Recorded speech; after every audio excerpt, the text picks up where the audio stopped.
1, 2, 3 Sloki KE Tuangkan.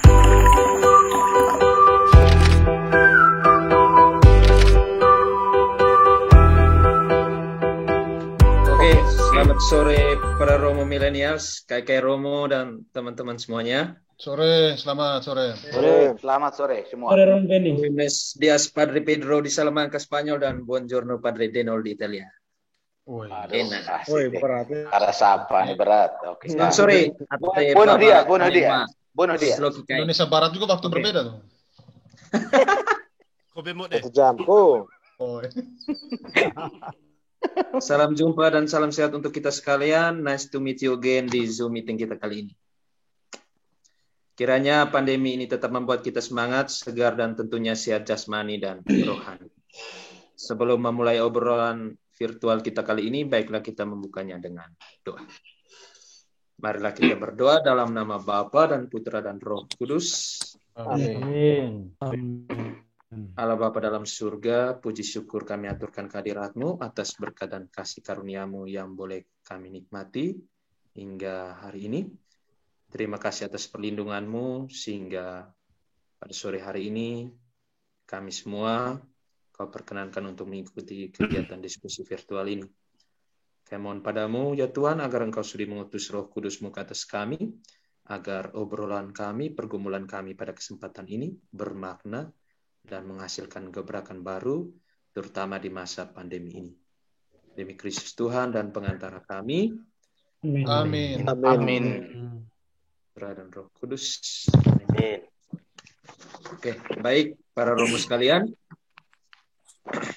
Sesuai dengan kesepakatan rencana tindak lanjut di pertemuan sebelumnya, maka pada hari ini kita sekalian dipertemukan kembali dalam Zoom meeting Vol 2 di bawah tema uji klinis vaksin pastoral di tengah kegelisahan pandemi COVID-19. Kita tahu bahwa kasus COVID-19 ini kian meningkat dari hari ke hari di negara kita, juga di daerah kita. PSBB hingga PPKM menjadi cara yang dipilih untuk meredam penyebaran COVID-19. Selain itu, vaksin massal semua bidang kehidupan menjadi imbasnya, termasuk di dalamnya bidang agama atau gereja. Jika manusia membutuhkan vaksin agar terhindar dari laju pertumbuhan COVID, maka gereja juga membutuhkan vaksin pastoral agar tidak ikut tenggelam di dalamnya. Mau tidak mau, suka tidak suka, gereja diharapkan mampu beradaptasi dengan pandemik ini. Sebagai bentuk adaptasi terhadap pandemik ini, tentunya kita sekalian sudah mencoba melakukan beberapa gebrakan baru, strategi baru di tempat pelayanan pastoral kita masing-masing. Kita sekalian yang hadir pada kesempatan ini juga tentunya mau menggali bersama, bergumul bersama mencari tahu gebrakan-gebrakan yang sudah dibangun itu. Sudah hadir di tengah kita para speakers terpilih yang tentunya handal di bidangnya masing-masing. Di antaranya saya boleh perkenalkan, ada Kakak Romo Aris Guru Botuang Marunggela yang akan membahas tentang refleksi pelaksanaan Muspas di masa pandemi. Ada Kak Eku Romo Joyce Perokilanga yang akan membahas seputar hidup mati pastoral saksemen di era pandemik. Dan juga guru kami, Romo Dino, yang akan membahas tentang menjaga api pendidikan di tengah badai kritis. Tentunya untuk melancarkan diskusi virtual kita pada kesempatan ini, kita akan dipandu oleh pakar ekonomi kita maksudnya, Romo Rino. Dan selanjutnya saya serahkan kepada Romo Rino untuk memimpin jalannya diskusi ini. Romo Rino, saya persilakan. Terima kasih Romo Beni Raffi, RD Beni. Selamat sore untuk kita semua para imam milenial. Kita bertemu lagi di Sloki KE Vol 2 dalam diskusi virtual. Halo Romo Tino, selamat sore. Sebelum mulai kemarin itu kita sudah perkenalkan diri masing-masing kita. Yang mungkin yang belum itu ada beberapa ini termasuk pembicara seperti Bung Malioboro, Romo Wawan, RD Aco, RD Engki, Ya, untuk yang belum memperkenalkan nama, dipersilakan untuk memperkenalkan nama dulu. Lalu saya beri kesempatan kepada ketiga pembicara untuk menyampaikan persiapan yang sudah matang dan cakap di bidangnya itu bersama RD Aris, RD Joyce, dan RD Will Smith, dan RD Dino Amawawa. Oke, sebelumnya saya beri kesempatan kepada Romo Wawan, Romo Engki, Romo Yas untuk memperkenalkan diri terlebih dahulu. Ini Romo Aco juga belum. Silakan. Oh, ya. Baik, terima kasih. Selamat sore para Romo sekalian. Nama saya Romo Wawan Kuwa. Sekarang bertugas sebagai pastor di Paroki Jopo. Baru bisa bergabung kali ini karena kali lalu kesulitan kandas di sinyal. Terima kasih, selamat sore. Terima kasih Romo Wawan, silakan. Selanjutnya Romo Aco. Selamat sore. Sore. Dari Pura Puncak Raja mengucapkan selamat sore. Selamat bertemu untuk kakak Romo di mana kalian berada. Romo berdua menitipkan pesan dari Romo Ave dan Romo Willy. Salam sehat. Pakai masker, jaga jarak, tetap misa pagi. Mantap sekali pesannya itu. Mungkin setelah dari Pura kita ke Puri, Bung Malioboro.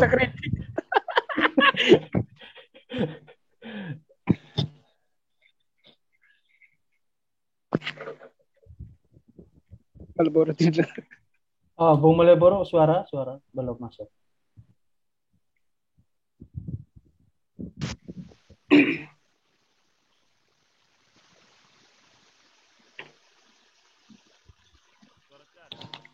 Belum, suara belum. Bung Malioboro belum masuk. Suara belum.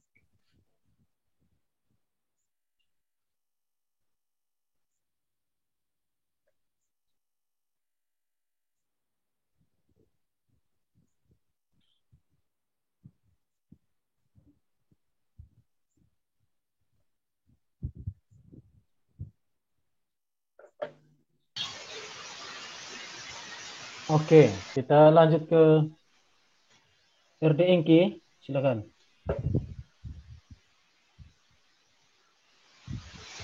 RD Engki, suaranya belum suara di apa? Belum diaktifkan. Oke. Belum. Oke. Sore. Silakan. Ya, selamat. Selamat sore Romo, para Romo sekalian. Selamat. Baik. Selamat. Yang pertama saya minta maaf kemarin diskusi Sloki yang pertama itu tidak sempat hadir dan memang bertabrakan dengan kegiatan. Saya dari Paroki Katedral mengucapkan selamat sore untuk para imam yang ada di Indonesia. Kita tahu Romo Rus dan teman-teman di sana, Romo Deni, jam berapa saat ini? Dan Romo Josal, saat ini saya pakai baju Marole nih, Jaga Waka Nua. Atau Marole, oke sekali Atau Marole. Ini bagian dari Jaga Waka juga ini. Baik, itu saja Romo Rino. Jaga Waka Nua. Terima kasih Romo Engki. Bertugas di katedral sekarang sebagai pastor. Oke, kita lihat lagi sebelum sampai ke pembicara. Oh ya, sudah semua. Kita perkenalan dulu dengan pembicara. Ada Romo Aries Guru, ada Romo Dino Amawawa yang menggunakan nama Romo Nani, juga ada Romo Will Smith, Wilhelmus Bartholomeus. Silakan mulai dari Romo Aries. Sebagai peringatan awal, setiap pembicara memperkenalkan diri langsung dengan membawakan materinya, sehingga langsung dibawakan materi. Kita mulai langsung dari pemateri pertama, RD Aries dengan materinya itu Muspas ke-8 Keuskupan Agung Ende dan tanda-tanda zaman. Refleksi pelaksanaan Muspas di masa pandemi. Silakan.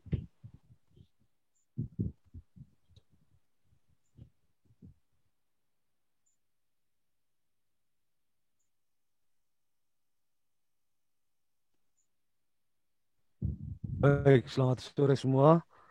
Rekan-rekan imam, semua yang bergabung di grup Sloki KE ini. Pada kesempatan pertama, saya Romo Aris Guru, Pastor Paroki Maria Assumpta Marunggela, Kefikipan Bejawa. Dalam perjumpaan kita kali ini, saya memberikan 1-2 refleksi pribadi saya teristimewa menyangkut dengan Muspas ke-8 Keuskupan Agung Ende dan tanda-tanda zaman.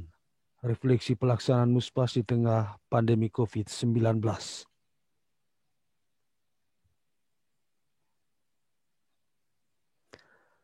Kegembiraan dan harapan, duka dan kecemasan orang-orang zaman sekarang, terutama kaum miskin dan siapa saja yang menderita, merupakan kegembiraan dan harapan, duka dan kecemasan para murid Kristus. Pesan dokumen gereja Gaudium et Spes nomor 1 ini mengundang tanggap dan jawaban dalam karya perutusan pastoral. Untuk sebuah karya pastoral yang tepat sasar pada apa yang menjadi kerinduan dan kebutuhan umat Keuskupan Agung Ende, maka musyawarah pastoral atau sinode diosesan Agung Ende menjadi harga mati, dalam arti harus tetap ada. Sejarah gereja mencatat secara tekstual biblis, akar budaya berkumpul, berdiskusi, dan bermusyawarah atau yang disebut dengan konsili dan sinode sudah ada sejak masa perjanjian baru oleh para rasul. Perikop Kisah Para Rasul bab 15 ayat 1 sampai 21, ayat 6 membuktikan bagaimana para rasul bersidang di Yerusalem pada tahun 54 Masehi. Konsili Lateran kedua pada tahun 1139, Konsili Lateran 4 dan 5 yang terjadi di tahun 1215 dan 1517, dan Konsili Trente pada tahun 1545 dan 1563 memberi tekanan pada acara sinode. Gereja Latin dalam Kitab Hukum Kanonik tahun 1983 Kanon 460 mendefinisikan sinode baik untuk para uskup maupun sinode diosesan. Sinode uskup adalah himpunan para uskup yang dipilih dari berbagai kawasan dunia yang pada waktu-waktu ditetapkan berkumpul untuk membina hubungan erat, membantu uskup Roma dengan nasihat-nasihat untuk memelihara perkembangan iman serta moral, guna menjaga dan meneguhkan disiplin gerejawi, dan juga mempertimbangkan masalah-masalah tentang karya gereja di dunia. Sedangkan sinode diosesan adalah himpunan imam-imam dan orang-orang beriman Kristiani yang terpilih untuk membantu uskup diosesan demi baiknya seluruh komunitas diosesan. Keuskupan Agung Ende mengenal sinode diosesan sebagai musyawarah pastoral atau akrabnya Muspas. Statuta Perangkat Pastoral Keuskupan Agung Ende mendefinisikan Muspas KE sebagai sarana menerjemahkan seruan perubahan ke dalam upaya-upaya konkret. Aspirasi dan inspirasi akar rumput umat jeritan konkret dapat didengarkan, dibagikan, dan ditanggapi bersama dalam suasana dialog yang penuh persaudaraan. Muspas membahasakan kehendak Allah agar karya pastoral berfokus pada kebutuhan real umatnya dan tidak membiarkan gereja bertahan di tempat dan mengagungkan kebesarnya secara sepihak. Berani menanggalkan cara lama demi penyadaran diri pada gerakan roh yang benar menuju gereja persekutuan orang beriman. Muspas juga menjadi sarana atau jembatan bagi kebutuhan umat secara konkret di tengah tata dunia ini, sebagai ajang bermusyawarah tentang aspirasi dan isu-isu pastoral. Sebagai peristiwa Pentakosta dalam gereja lokal, itu kita bandingkan Kisah Para Rasul bab 2 ayat 4. Saat semua umat dipenuhi Roh Kudus dan mulai berbicara dalam berbagai bahasa. Muspas diselenggarakan berdasarkan inspirasi biblis teristimewa dari Kisah Para Rasul bab 15 ayat 6 sampai 21 dan dimungkinkan oleh inspirasi kitab hukum kanonik teristimewa nomor 460 sampai dengan 468.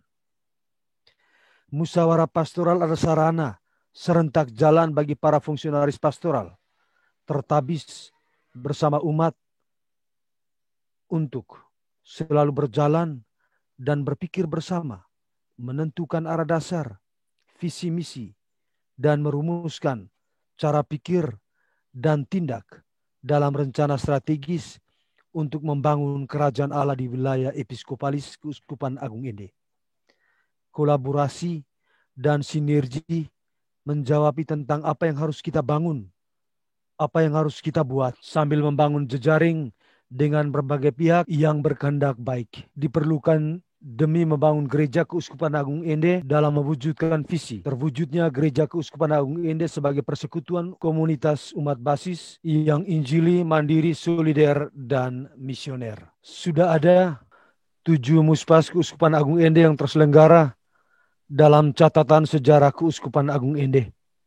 Muspas pertama tahun 87, Muspas kedua dan ketiga terlaksana pada masa kepemimpinan Monsinyur Donatus Jagum SWD. Muspas keempat tahun 2000 dan Muspas kelima tahun 2005 pada masa Monsinyur Abdon Longinus Dakunya. Dan Muspas keenam tahun 2010, Muspas ketujuh tahun 2015, hingga menuju Muspas ke-8 tahun 2020 di masa Monsinyur Vincentius Sensi Potokota. Kini kita berada dalam situasi dunia yang dilandai pandemi COVID-19. Ini menjadi tantangan tersendiri bagi karya pastoral di tengah tata dunia ini. Tempora mutantur, etnos mutamur in illis. Waktu berubah dan kita pun berubah di dalamnya. Situasi ini hendaknya memantik karya pastoral gaya baru dalam menjawabi apa yang menjadi kerinduan dan kebutuhan umat kita. Ecclesia semper reformanda. Gereja senantiasa berubah. Semboyan Konsili Vatikan II ini mengajak semua fungsionaris pastoral dan umat untuk menyesuaikan diri dengan gerak perubahan dan tanda-tanda zaman.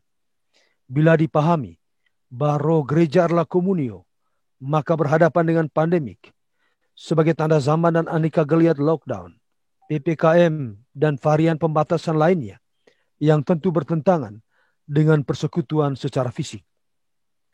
Apakah model gereja persekutuan ini bisa bertahan dan terus melibatkan semua anggotanya untuk menjadi rasul dan rekan kerja dalam tritugas perutusan Kristus yang satu dan sama? Oleh karena itu, Muspas 8 Keuskupan Agung Ende yang sedianya akan diselenggarakan pada tanggal 5-10 Juli 2021 di Bajawa ditunda untuk sementara waktu.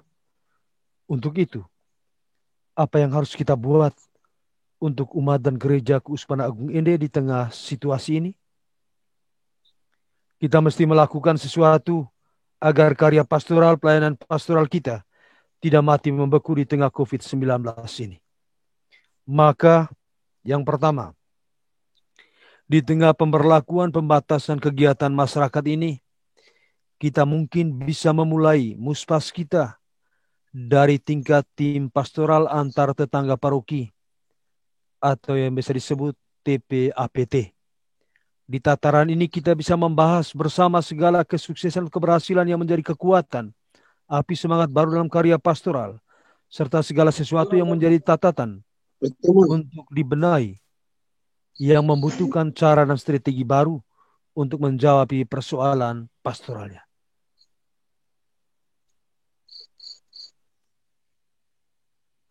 Di tingkat TPAPT ini kita bisa membaca bersama apa yang menjadi persoalan utama pastoral dari setiap paroki secara mendalam, sambil memperhatikan karakter sosial budaya, ekonomi, dan politik.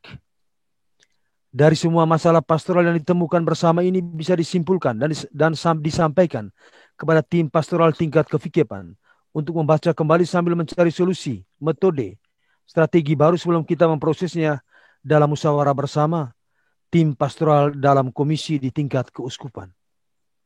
Ini mungkin salah satu anjuran untuk kegiatan Muspas ke-8 kita tanpa mengurangi rancangan besar yang kita buat untuk Muspas ini di tengah pandemi COVID-19.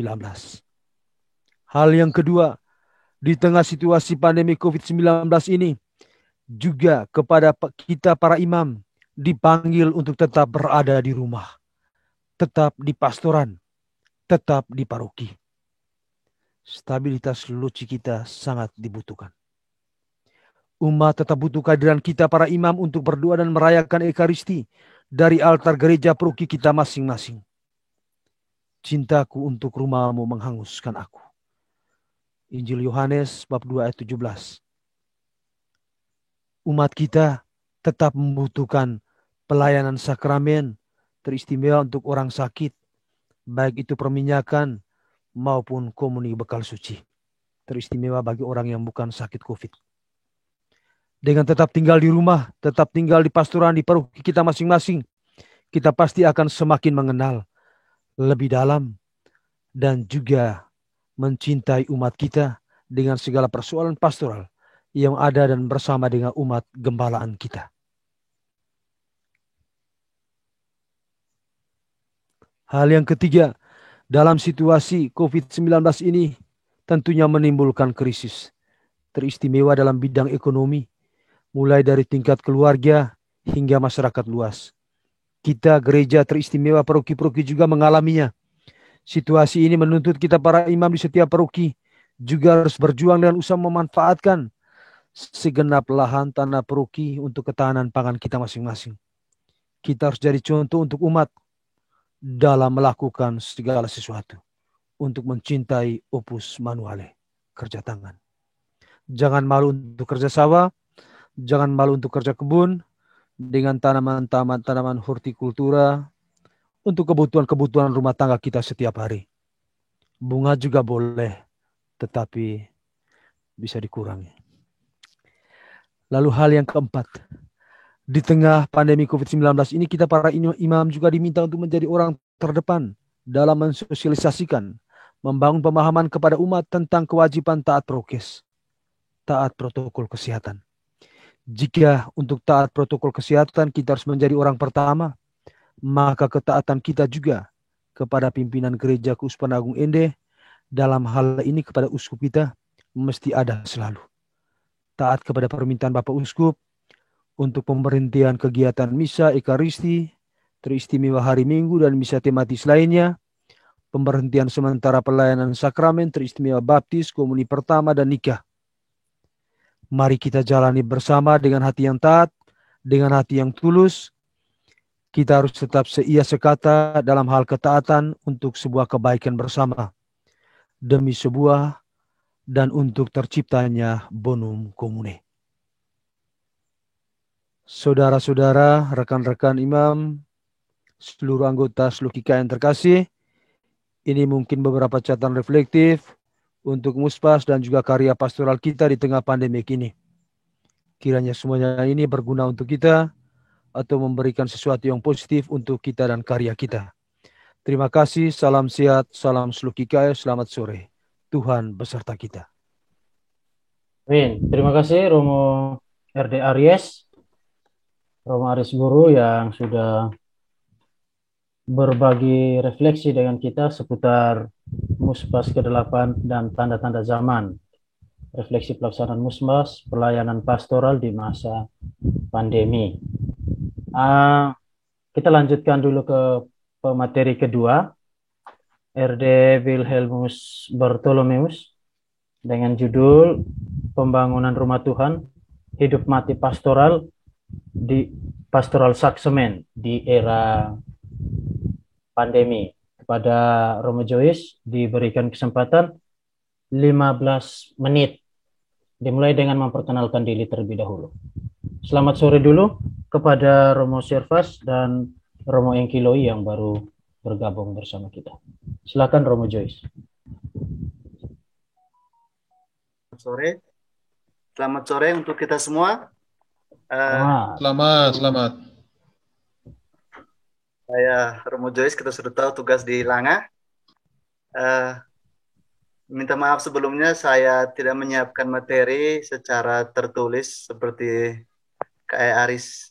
Saya menyiapkan secara lisan saja dari Langa. Ya. Saya mengawali dengan sedikit melukiskan tentang profil Proki Langa ini. Proki Langa mekar dari Proki MBC itu tahun 1953, ya, jadi usianya saat ini sudah 68 tahun, ya. Dan sejauh ini dipimpin oleh 6 pastor Proki, 3 imam misionaris SVD dari tahun 1953 sampai 1997. Lalu dari 1997 sampai 2021 sekarang oleh imam diocesan. Ya. Saat ini di Proki Langa ada 7 wilayah, 54 KUB, 7.000 jiwa. Karya pastoral Proki sejauh ini mengikuti pedoman dan arah kebijakan pastoral Keuskupan Agung Ende, sambil menyesuaikannya dengan kebutuhan pastoral umat setempat. Ya. Lalu sejak tahun 2010, umat Proki Langa mulai merencanakan pembangunan gereja baru ketika dipimpin oleh Pastor Proki almarhum Romo Tadeus Mitang. Dan gereja yang akan dibangun itu adalah gereja yang keempat, karena sebelumnya ada 3 gereja yang pernah menjadi tempat ibadat. Selanjutnya umat pun mulai mengumpulkan uang per KK 52.000 per tahun hingga 2016. Dan pada tahun 2017 ditetapkan 104.000 per KK. Dan pada tahun 2017 terkumpul kurang lebih 500 juta. Saya sendiri mulai bertugas di Proki Langa 29 April 2017. Pada pleno Oktober 2017 diputuskan untuk melanjutkan perjuangan dan proses membangun gereja ini. Maka dibentuklah panitia pembangunan gereja baru dengan ketuanya Bapak Paskalis lalu. Panitia terbentuk pun mulai bekerja. Kepada umat kembali diminta bantuan untuk memberi sesuai dengan pekerjaan dan pergolongan. Untuk petani ditetapkan 2.250.000 per jiwa produktif selama 4 tahun 2018 sampai 2021 dan dibagi per tahap setiap 6 bulan atau per semester 300.000 bayar untuk petani. Dan untuk PNS pergolongan, golongan 1 2 juta. Ya, golongan 2 3 juta. Golongan 3 golongan 1 3 juta. Golongan 2 4,5 juta. Golongan 3 6 juta. Golongan 4 7,5 juta. Nah, ini termasuk untuk fisik gereja dan untuk aksesoris. Panitia juga mencari dana atau sumbangan dari instansi pemerintah dan swasta.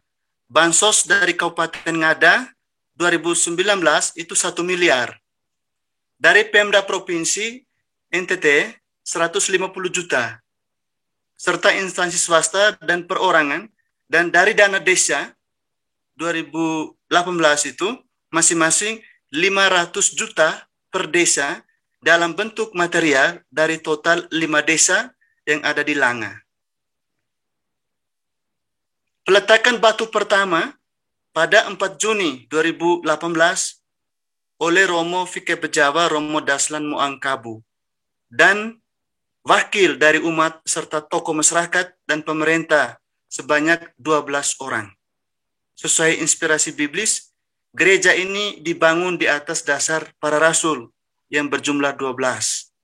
Dan sejak awal disadari bahwa Tuhan sendirilah yang menjadi alih bangunan dari gereja baru ini dan yang akan menyertai prosesnya sampai selesai. Selama proses pembangunan ini ada banyak dukungan, pertama-tama dari Yang Mulia Bapak Uskup Agung Ende, Monsignor Vincentius Sensi Potokota, dengan memberikan izin membangun. lalu berbagai pihak, dan terlebih umat sendiri secara finansial, materi, pikiran, dan tenaga. Proses pembangunan ini mulai mengalami kendala ketika ada pandemi COVID-19. Sejak bulan Maret 2020 sampai dengan hari ini, pembangunan belum dilanjutkan lagi karena keterbatasan anggaran, partisipasi dari umat, serta donasi dari pihak luar, ditambah dengan adanya pembatasan sosial yang berdampak pada kelancaran pekerjaan dan pembangunan ini. Dan inilah kendala yang dirasakan cukup berarti saat ini yang menghambat proses pembangunan. Semoga pandemi ini cepat berlalu.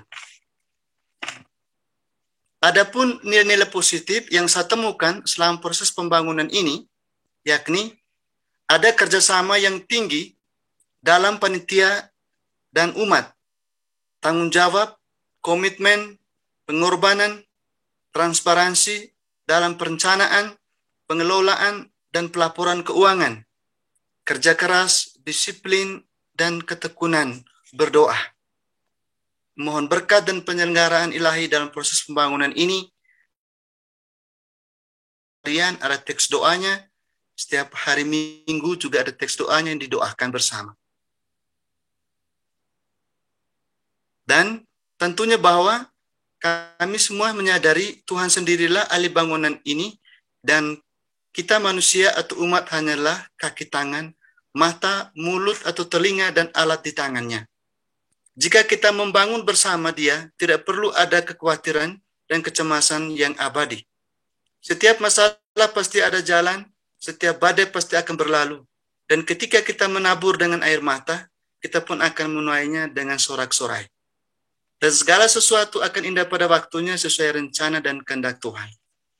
Perjuangan selanjutnya, panitia dan umat akan terus berusaha walau sulit di tengah pandemi saat ini.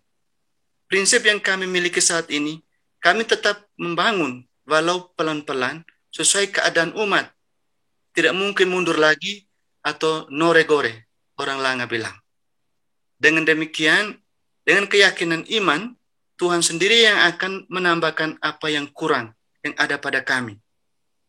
Dan bagi kami, mungkin inilah vaksin pastoral di tengah situasi pandemi yang tidak membuat kami putus asa, gampang menyerah, mengalah. Bagi kami, vaksin iman itulah yang menjadi kekuatan kami saat ini. Kami tetap yakin ya, setiap badai pasti akan berlalu, dan pada waktunya cahaya itu akan bersinar. Karena yang kami bangun ini adalah rumah Tuhan. Lampu di sini di mana? Tuhan akan melihat dan memperhatikan. Gelap sekali, kau di mana ngajar? Dan tentunya bahwa di tengah situasi pandemi saat ini, yang kami lakukan saat ini adalah berupaya bersama pemerintah dan seruan Bapak Uskup untuk melaksanakan protokol kesehatan ya, untuk memutus mata rantai penyebaran COVID-19 ini. Sekian dari saya, ya, berbicara soal pembangunan rumah Tuhan, hidup mati pastoral, Saksemen di era pandemi saat ini. Terima kasih. Luar biasa, Langa Boys. Terima kasih untuk RD Joyce Bill Smith dari Langa. Langa berkabut saat ini ya. Tapi hati tidak kabut. Pembangunan juga tidak sedang berkabut karena ada prinsip no regore, bekerja bersama Tuhan selalu manis. Oke, baik. Terima kasih RD Joyce. Kita ke pembicara yang materi yang terakhir. RD Dino Amawawa. Judul yang ditawarkan itu menjaga api pendidikan di tengah badai krisis. Kita dengar suara RD Dino memperkenalkan diri dan memaparkan materi 15 menit dari sekarang. Jika lebih mohon diperhitungkan. Dari Lambasasa, silakan bersuara. Oke, baik. Selamat sore para imam semuanya. Saya Romo. Selamat. Romo Dino Muawa sekarang bertugas sebagai formatur di Seminari Santo Yohanes Bergman Studa Belu Mateloko.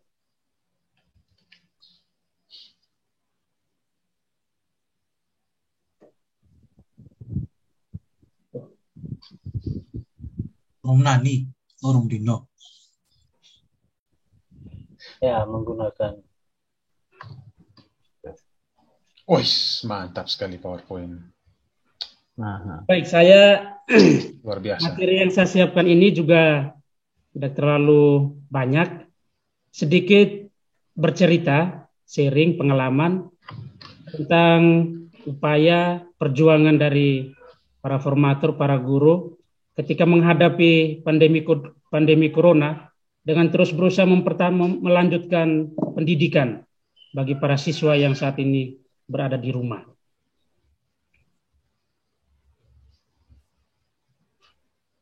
Baik, dalam perjalanan sejarah seminari ada dua krisis besar yang dialami oleh Seminari Mateloko. Krisis pertama itu krisis Perang Dunia Kedua. Pada saat itu hampir semua pembina menurut sejarah itu diinternir.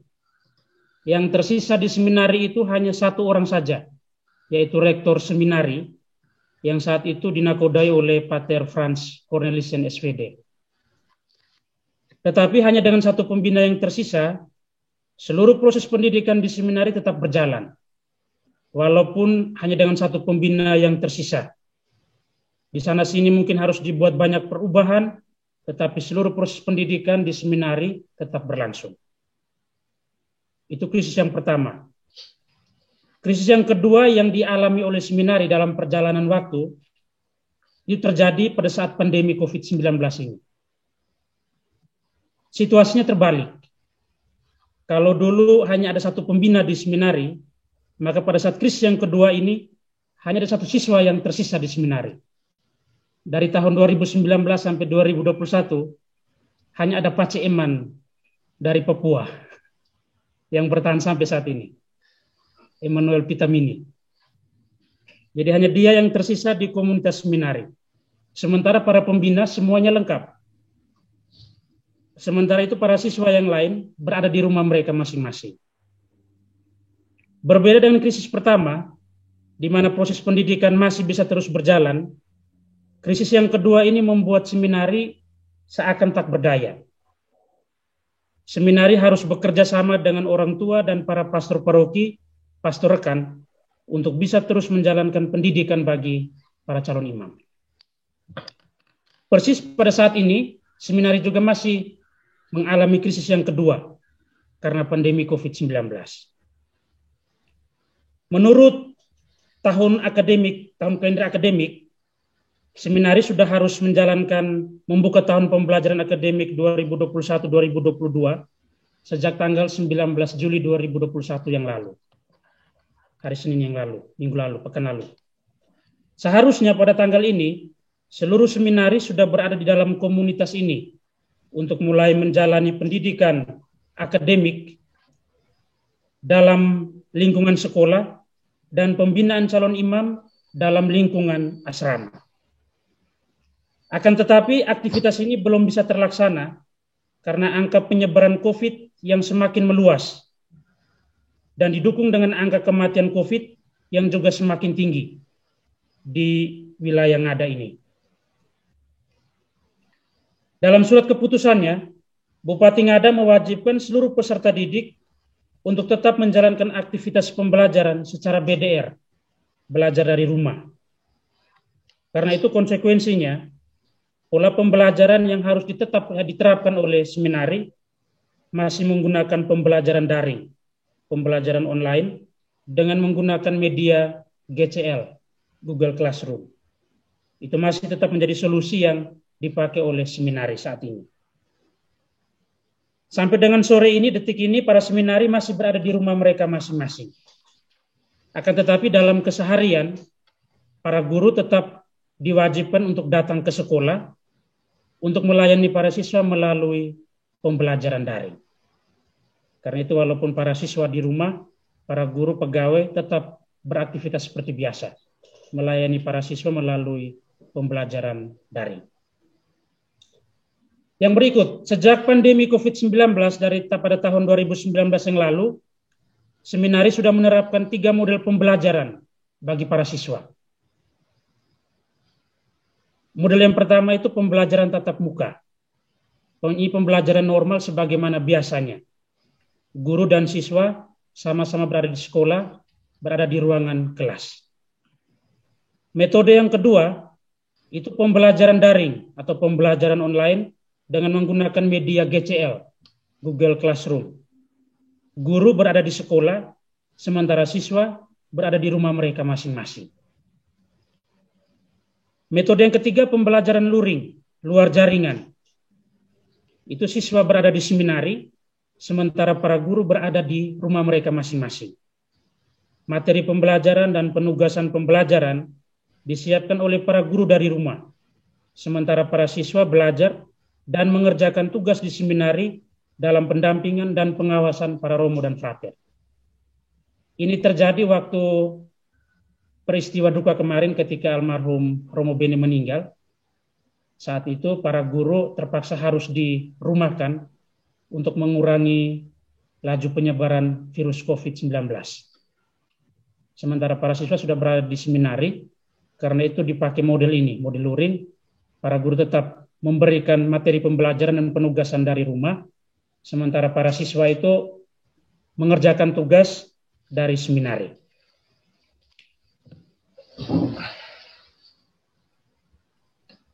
Dalam sejarah perjalanan seminari selama 92 tahun, metode pembelajaran daring ini baru pertama kali terjadi di pandemi COVID-19 ini. Internet menjadi satu-satunya ruang yang bisa mempertemukan guru dan siswa yang terpisah oleh jarak dan waktu. Internet yang dalam kesehariannya mungkin menjadi konsumsi pribadi, digunakan untuk urusan-urusan pribadi, kini mau tidak mau harus menjadi kebutuhan dasar untuk kepentingan bersama, yakni pendidikan para calon imam. Kompetensi guru, metodologi pendidikan, fasilitas pendidikan, kini tidak lagi diukur dalam ruangan kelas, tetapi terukur pada sejauh mana para guru menampilkan dirinya sebagai seorang pendidik dengan segala materi dan metodologi yang dia pakai di dalam ruang virtual melalui media GCL. Masih teringat dengan jelas bagaimana para romo, para frater, dan juga guru-guru awam dengan jenjang usia yang berbeda berjuang untuk belajar aplikasi Google Classroom. Hampir 2-3 minggu belajar itu. Kemudian harus menyiapkan dan mengolah materi supaya bisa dipahami dengan baik oleh para siswa. Kemudian juga harus memeriksa tugas-tugas yang dikirim oleh para siswa. Selanjutnya memberikan evaluasi kepada setiap anak dengan tugas dan kapasitas pribadi mereka masing-masing. Karena itu dirasakan ketika kita masuk dalam ruang online, itu terasa beban pekerjaan lebih berat 2 kali lipat ketimbang berada di dalam ruangan kelas bersama dengan para siswa. Menurut IDI, Ikatan Dokter Indonesia, screen time yang sehat itu hanya 2 jam per hari.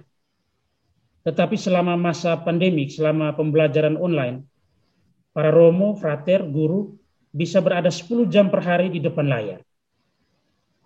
Harus bergulat dengan berbagai macam materi pembelajaran, penugasan, dan juga evaluasi pembelajaran untuk para siswa. Ini baru dari sisi guru sebagai pendidik yang harus bertanggung jawab menyiapkan pembelajaran. Keadaan bisa menjadi lebih sulit ketika siswa seminari menjadi tidak disiplin, tidak bekerja sama dengan baik dalam belajar atau mengerjakan tugas, atau bahkan terkesan acuh tak acuh dalam berkomunikasi. Mereka menggunakan HP, tetapi tidak untuk aktivitas pembelajaran, tetapi lebih untuk kegiatan-kegiatan rekreasi, bermain game, dan lain-lain. Ada siswa yang setiap hari absen, tetapi ketika dibuat rekapan akhir, pengumpulan tugas, hampir 90% dia tidak pernah mengumpulkan tugas. Jadi ini keadaan menjadi lebih sulit ketika para siswa tidak bekerja sama dengan para pembina dalam menyelesaikan tugas pembelajaran. Dari pengalaman, investasi waktu dan tenaga untuk membuat satu video pembelajaran yang sangat sederhana misalnya, dengan durasi waktu 9 menit, itu cukup besar. Kalau yang mengerjakannya itu adalah para guru senior, para romo-romo yang notabene sudah senior. Itu agak susah untuk membuat pembelajaran, video pembelajaran dengan aplikasi-aplikasi yang ditawarkan. Tetapi hal ini tidak sebanding dengan tanggapan para siswa yang merasa daya tarik video pembelajaran masih jauh di bawah entertainment yang ditawarkan oleh HP Android yang mereka pegang. Karena itu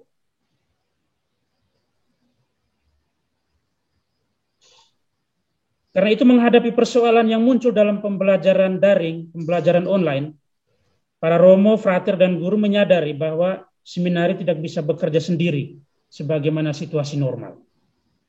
Ketika para siswa berada di seminari, tanggung jawab pendidikan dan pendampingan sepenuhnya berada pada para guru dan formator yang tinggal di seminari.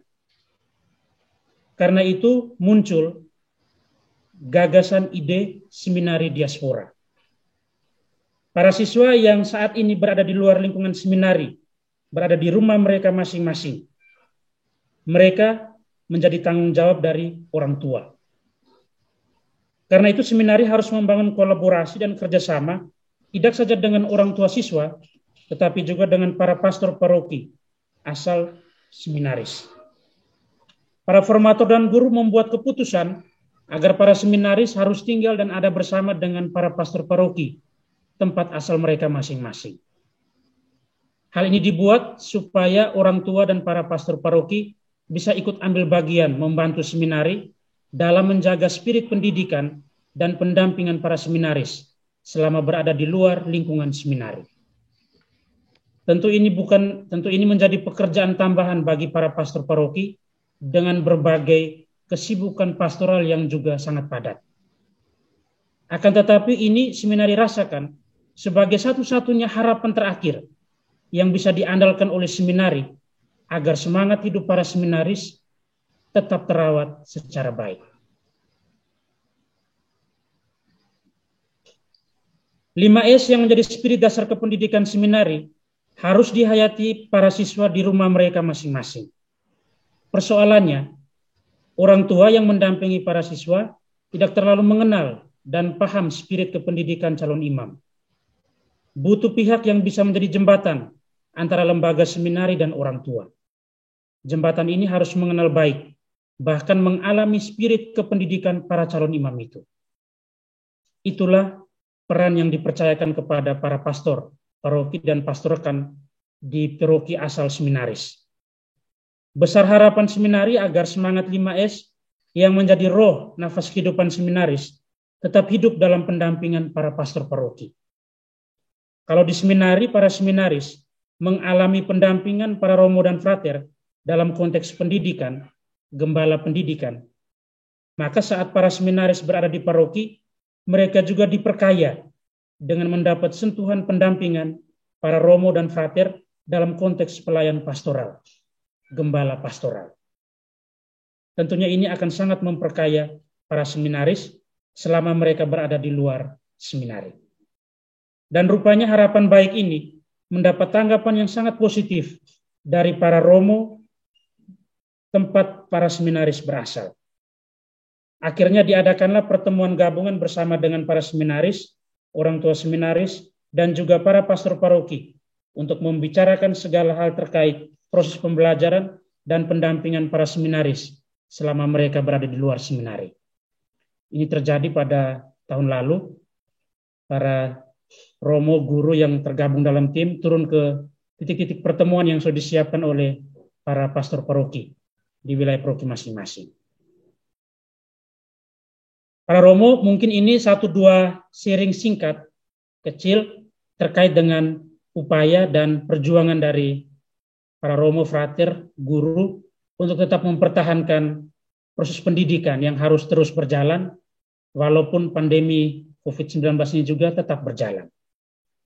Karena itu dari sharing singkat ini saya bisa menemukan beberapa hal yang menjadi poin penting terkait dengan proses pendidikan para calon imam selama masa pandemi ini dan juga untuk ke depannya.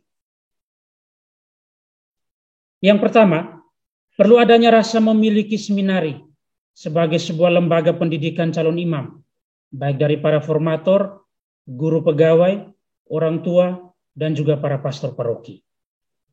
Tanpa ada rasa memiliki, tidak akan ada keterbukaan hati untuk bisa melihat dan menyelesaikan setiap masalah yang sedang dan akan terjadi.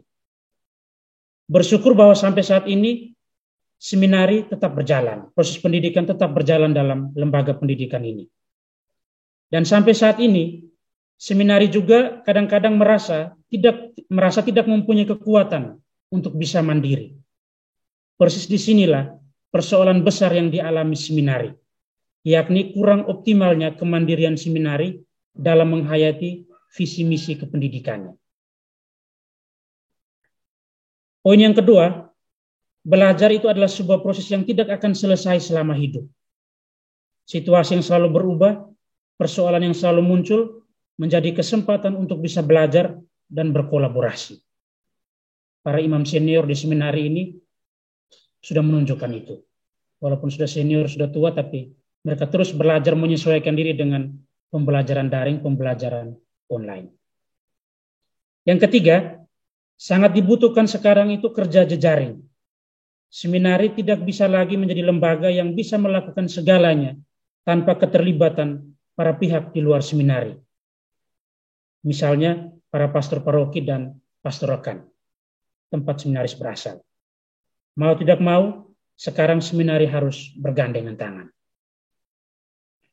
Dan yang keempat, corak pendidikan seminari ke depan mungkin harus dipikirkan amat serius. Sangat dibutuhkan rumah virtual seminari yang kokoh. Harus ada jaringan internet yang kuat, ada tenaga yang diandalkan di bidang IT. Saat ini bangunan seminari yang baru direhab itu sudah ada, tetapi kosong, tidak dihuni oleh para seminaris. Sekarang juga sementara dibangun rusun untuk para seminaris, tetapi tidak tahu kalau seandainya pandemi COVID-19 ini terus berjalan, maka mungkin tetap menjadi bangunan-bangunan kosong tanpa para penghuni. Karena itu corak pendidikan seminari juga mungkin perlu diperhatikan dan dipikirkan secara serius. Karena itu rumah virtual juga mungkin menjadi salah satu alternatif. Dan bersyukur saat ini dari Telkomsel seluruh material untuk pengadaan jaringan IndiHome itu sudah diturunkan, menunggu waktu untuk eksekusi. Baik, Pak Romo, mungkin itu saja 1-2 sharing singkat dari saya terkait dengan dinamika pendidikan yang sementara berjalan dalam masa pandemi ini. Terima kasih.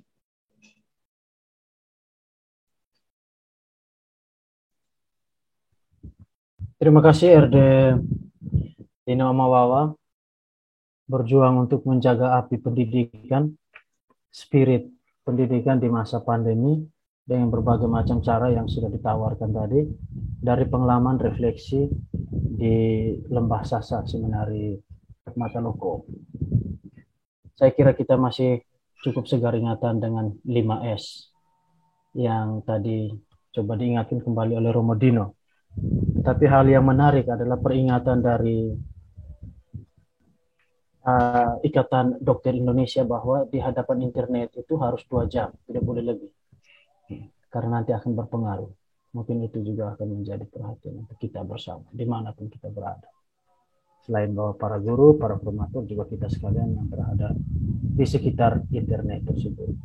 Oke, kita sudah berjalan kurang lebih 45 menit sejak diskusi ini dimulai. Dan sekarang sudah 45 menit tepat.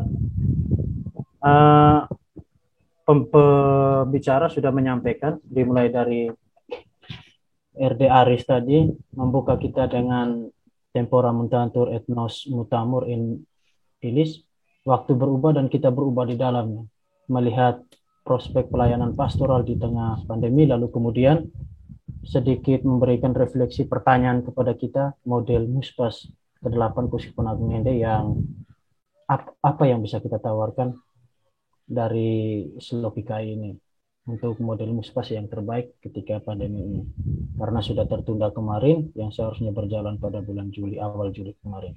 Lalu RD Joyce memberikan gambaran kepada kita tentang pastoral saksemen, pembangunan rumah Tuhan terhambat karena pandemi, pembatasan sosial. Lalu dana-dananya terhambat, uluran tangan kerjasama dengan umat juga terhambat. Vaksin pastoral bagi RD Joyce dan umat di Langa itu adalah noregore. Bekerja bersama Tuhan selalu manis. Walaupun ada air mata tetapi hasilnya menuaikan sukacita. Dan itu yang membakar semangat. Itu menjadi vaksin utama. Dan pada poin terakhir tadi Romo Dino memberikan 4 poin penting tentang pendidikan di masa pandemi, pengalaman refleksi bersama di seminari. Saya rasa menarik ketika RD Dino menyampaikan kesan tentang 2 krisis yang dialami di seminari itu sejak awal. Ketika Perang Dunia Pertama, seminari ada di komunitas sementara pembinaan satu, dan pada pandemi 2019 ini, COVID-19, seminari ada di rumah, tidak ada hanya satu seminari yang ada, dan itu seminarisnya dari tempatnya cukup jauh ya, Pace dari Papua. Itu hal menarik. Tetapi kemudian seminari, pendidikan tetap berjalan, pembinaan tetap berjalan, dengan satu metode tawaran itu adalah ide seminari diaspora.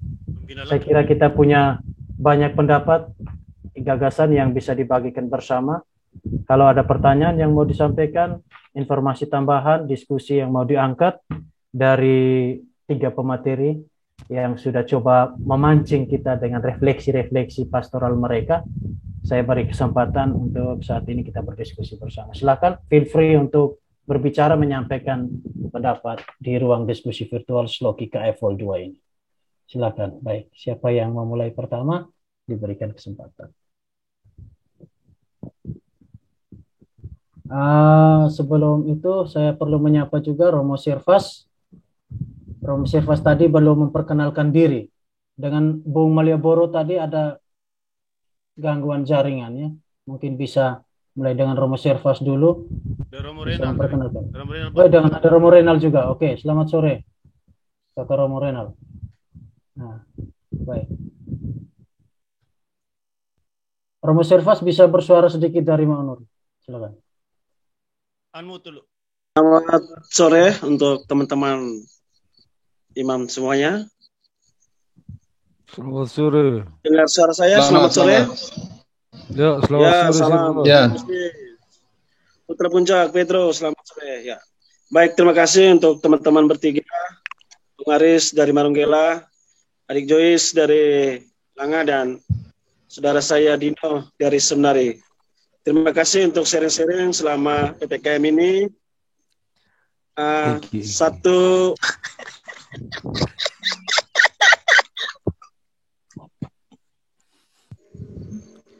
kelihatan dari rumah. Halo, dengar suara saya? Dengar.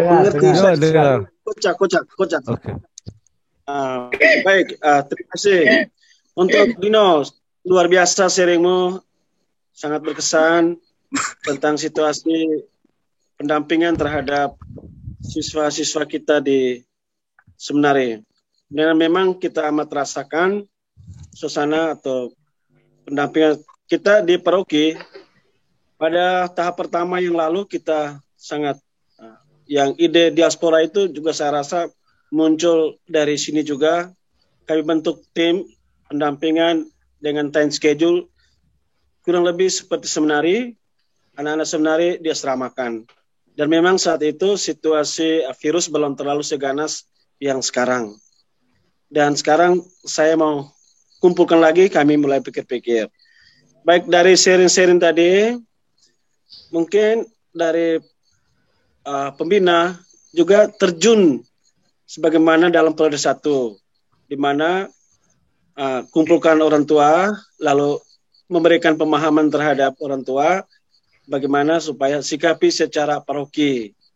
Ini karena itu yang terlewati.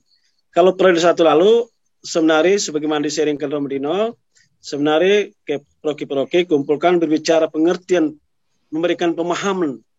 Saya agak ragu dengan siswa-siswa yang baru. Kita mau langsung omong, ya tanggapan orang tua berbeda. Sehingga saya usulkan supaya pendamping turun ke Proki atau kumpulkan di salah satu Proki untuk memberikan pemahaman seperti ini. Saya rasa itu saja, dan luar biasa untuk Romo Aris untuk sharing. Jangan lupa kasih makan babi, bunga boleh tetapi diperkurangkan.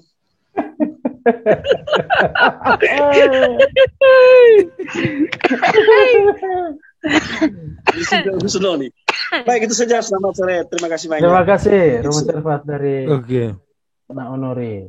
Satu dua masukan untuk Romo Dino, juga untuk kita sekalian tetap di komunitas rumah kita masing-masing setia dengan kita. Oke.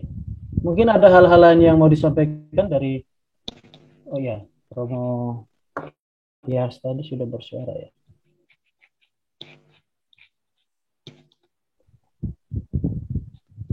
Belum. Bung Maliboro belum. Mungkin ada hal lain yang mau disampaikan, silakan. Bebas untuk berbicara. 1-2 tanggap atau kita menanti tanggapan dari Romo Dino atas apa yang disampaikan oleh Romo Servas tadi. Evaluasi atau masukan itu, silakan. Oke, baik. Romo Servas, terima kasih untuk penyampaiannya. Sebelumnya saya juga mengucapkan terima kasih banyak kepada para Romo, para pastor Proki, pastor rekan yang ada di Proki masing-masing tempat seminaris berasal untuk kerjasamanya pada periode 1 yang telah lewat kemarin, sehingga seluruh proses pendidikan bisa berjalan. Dan yang paling penting itu ritme kehidupan para siswa seminari itu bisa berjalan dengan baik. Itu yang menjadi kecemasan kedua dari para pembina. Saya bersyukur itu boleh diselamatkan dengan kehadiran para pastor. Baik, yang berikut untuk bertemu dengan para siswa baru, memang keputusan membatalkan para siswa kembali ke asrama itu sebenarnya baru terjadi pada awal Juli kemarin. Ketika angka COVID sudah semakin naik, kemudian ada surat keputusan dari Bupati Ngada untuk membatalkan kegiatan tatap muka di sekolah, sehingga situasi yang berjalan saat ini ya seperti ini dulu. Kita berjalan dengan pembelajaran daring yang sudah berjalan beberapa hari terakhir ini, sambil juga berusaha untuk memperhatikan lagi bagaimana pertemuan berkelanjutan dengan para siswa di tempat mereka masing-masing. Untuk para siswa baru kemarin itu sudah dibuat kegiatan MPLS online juga dari asrama, dari sekolah. Para siswa baru juga sudah dibekali dengan hal-hal yang perlu dari pihak sekolah maupun asrama. Kemudian informasi, saat ini itu KPB untuk 2 periode ini, pada akhirnya harus diambil keputusan mereka tidak lagi masuk ke kelas KPB, tapi mereka langsung bergabung ke kelas 10. Sehingga kelas KPB untuk 2 periode ini ya tidak berjalan. Mereka langsung bergabung dengan kelas 10. Mempertimbangkan pendidikan akademik itu yang harus mereka dapat. Baik, itu saja. Terima kasih. Terima kasih Romo Dino untuk tanggapannya, informasi tambahan yang diberikan kepada kita sekalian. Kembali dibuka kesempatan, sebelumnya saya menyapa Engki Loinuva yang sudah berada di seputaran kota dingin Bajawa. Sudah hadir dalam perjalanan dari Bajawa. Serage kayaknya. Oke, Serage. Engki Loi ini pastor rekan di Serage. Oke, baik. Silakan yang mungkin ingin menyampaikan 1-2 hal. Romo Rino saya. Oke, silakan Romo Engki. Engki sama yang ini. Hai, bukan Sakai. Ya.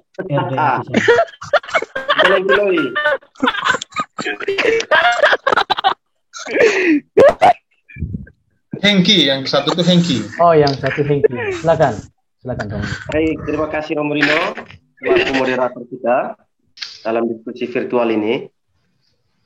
Untuk saya mau beri semacam apresiasi untuk Romo Joyce dari Zopu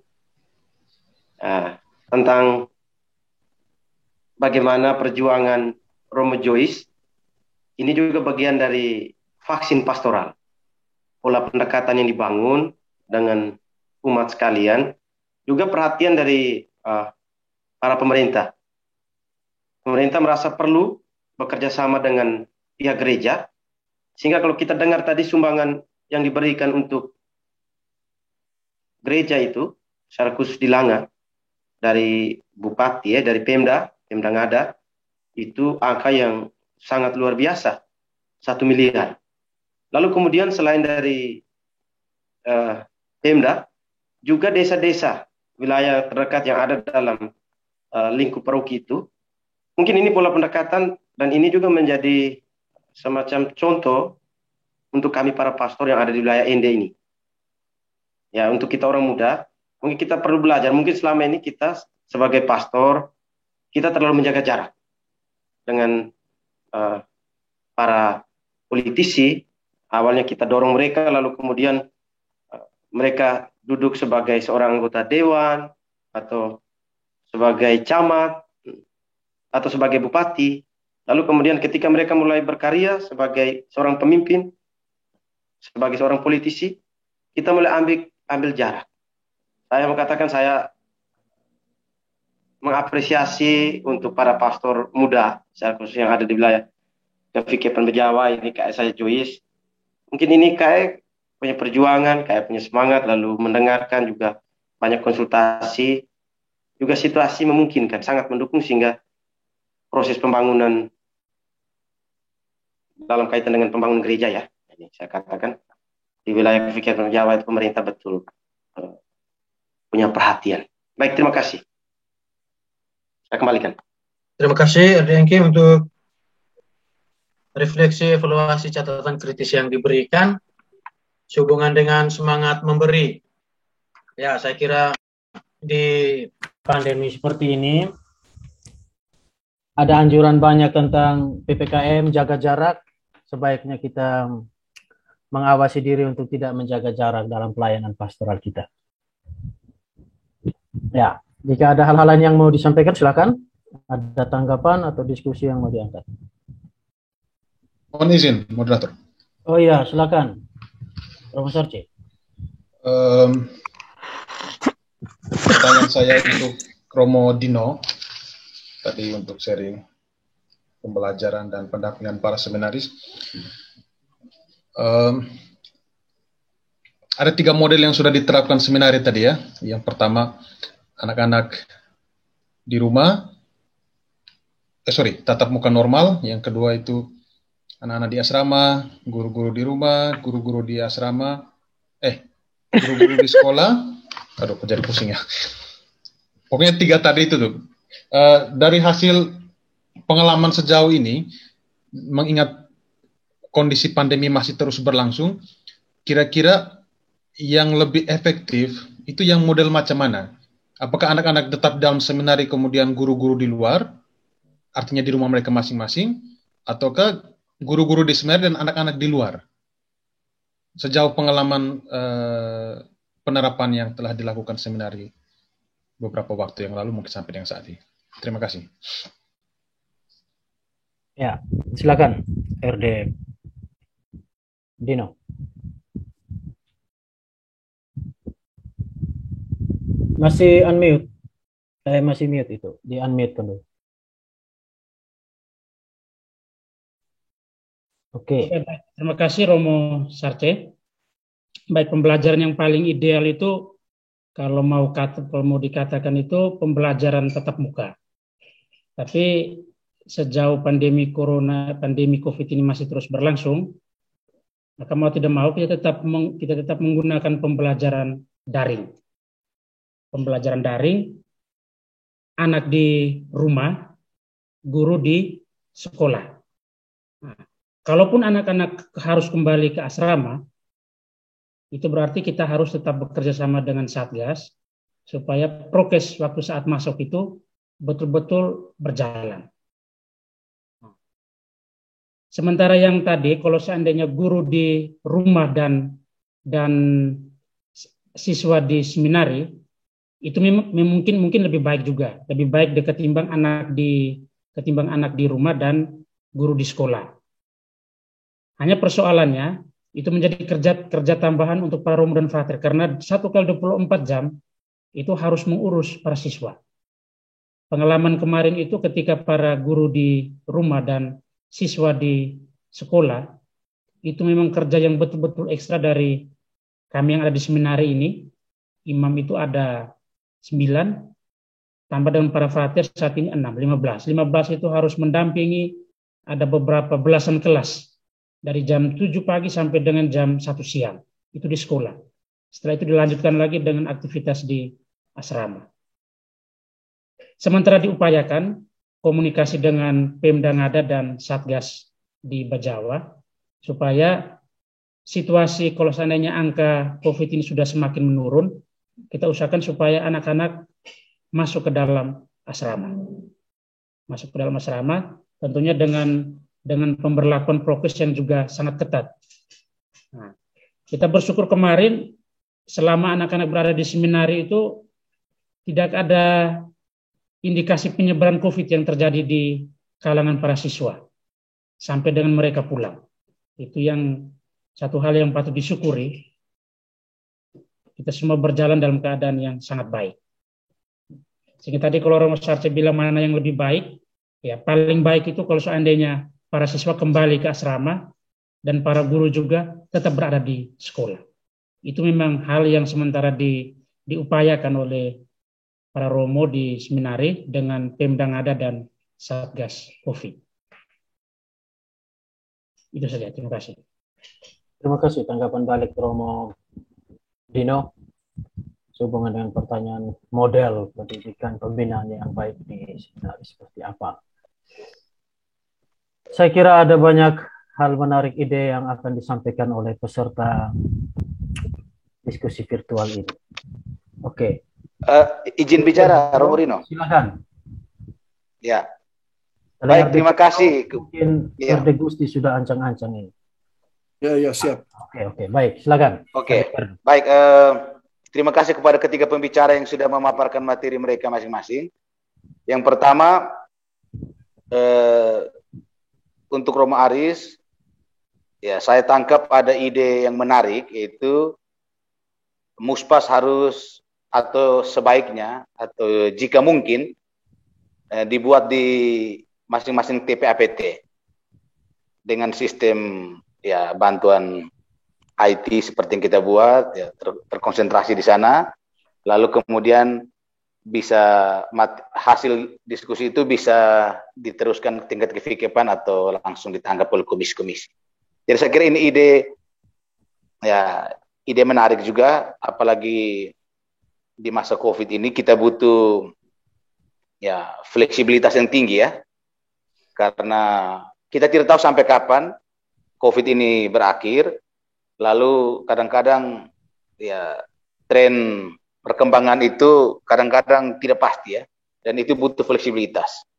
Ya kadang-kadang dia naik, kadang dia turun. Ya ketika dia turun kita mau siap lagi untuk buat yang baik, sementara panitia siapkan supaya kita laksanakan, lalu dia kasusnya naik lagi. Ya lalu kita harus tunda lagi. Ya jadi kita harus memikirkan model alternatif di virtual ya, saya kira bisa dibuat supaya ya tahun ini bisa dibuat aman dan pasti ya. Mungkin orang-orang berkumpul di TPAPT lalu dipasang atau dihubungkan dengan internet seperti ini ya, dan kita bisa mengikuti semuanya dengan baik ya, tidak ada bedanya juga dengan kita berkumpul misalnya di suatu tempat. Ya saya tidak tahu, ini hanya ide, tapi saya pikir itu ide menarik di masa ini karena kita butuh ya fleksibilitas yang tinggi. Lalu nanti bisa mungkin ada teman-teman punya ide lain yang bisa mau ditambahkan, silahkan. Tapi saya berpikir ide dari Romo Aris tentang itu saya kira menarik. Lalu juga hal menarik juga yang ingin saya komentar itu tentang ketaatan terhadap himbauan-himbauan. Jadi memang ini tantangan atau ujian juga untuk kita untuk mengikuti perintah dan taat pada perintah ya. Saya di Spanyol saya lihat itu ketaatan masyarakat ya, mungkin karena kultur yuridisnya kuat di Eropa, sehingga mereka ketika diumumkan hari ini sampai 2 minggu ke depan jam malamnya sampai jam 10 itu tidak ada lagi yang aneh-aneh yang mau lawan-lawan itu dan hukumnya jelas dan semua orang taat itu ya. Dan sekarang kami sudah tidak pakai masker di luar ruangan karena saya alami bahwa mereka bisa mengikuti perubahan-perubahan itu ya, dengan fleksibilitas tinggi itu mereka bisa taati dan mereka bisa ikuti, dan hasilnya ya untuk Eropa rata-rata sudah bagus. Dan sebentar saya mau pergi vaksin kedua, mungkin saya agak harus tinggalkan ini forum sebelum atau pas jam 1 karena saya harus vaksin. Nanti setelah itu baru kami akan diberi itu barcode itu, dan itu kita bisa kemana-mana di negara-negara Eropa. Dan saya pikir atau yang di Indonesia pakai kartu COVID itu. Jadi memang di zaman ini atau di masa ini ya kita butuh fleksibilitas dan ketaatan seperti yang diharapkan oleh Romo Aris tadi. Lalu yang kedua tentang masukan atau pemaparan materi dari Romo Joyce dan juga yang ketiga dari Romo Dino, ya saya berpikir bahwa Prokilanga dan Seminari Mataloko sebagaimana yang sudah dikisahkan atau diceritakan tadi dengan realitasnya yang benar-benar partikular, itu menjadi cermin juga untuk sekolah-sekolah lain di wilayah kita, keuskupan kita, atau juga di seluruh dunia. Dan juga itu juga cermin untuk kehidupan proki-proki di wilayah kita dan di seluruh dunia. Ada kesulitan ekonomis, ada kesulitan dalam bidang pendidikan, dan terima kasih bahwa sharing dari Romo Joyce tentang proses pembangunan gereja di Prokilanga itu ya memberikan harapan ya, bahwa di tengah kesulitan masih diharapkan kerjasama dengan umat, dengan DPP, dengan stakeholders, dengan pemerintah, dengan tokoh adat dan semua pihak yang ingin membangun gereja kita. Jadi itu saya pikir vaksin pastoral yang harus kita ya jaga, kita kembangkan supaya komunikasi dan kolaborasi itu tetap harus dibangun di masa-masa seperti ini, supaya segala pembangunan gereja fisik ataupun spiritual yang kita harapkan itu bisa tetap terlaksana dengan baik. Itu komentar saya tentang apa yang dipaparkan oleh Romo Joyce. Lalu yang terakhir dari Romo Dino, menarik bahwa seminari sudah mencari jalan ya di tengah kesulitan. Dan saya teringat tadi Romo Dino omong bahwa ada masa perang dunia kedua dan pandemi itu 2 krisis besar di alam seminari. Jadi saya teringat ada waktu saya baca buku kisah pribadinya Ratzinger, Joseph Ratzinger itu, Paus Benediktus itu, dia pernah dipulangkan waktu seminari karena perang dunia kedua. Dan dia dan teman-temannya.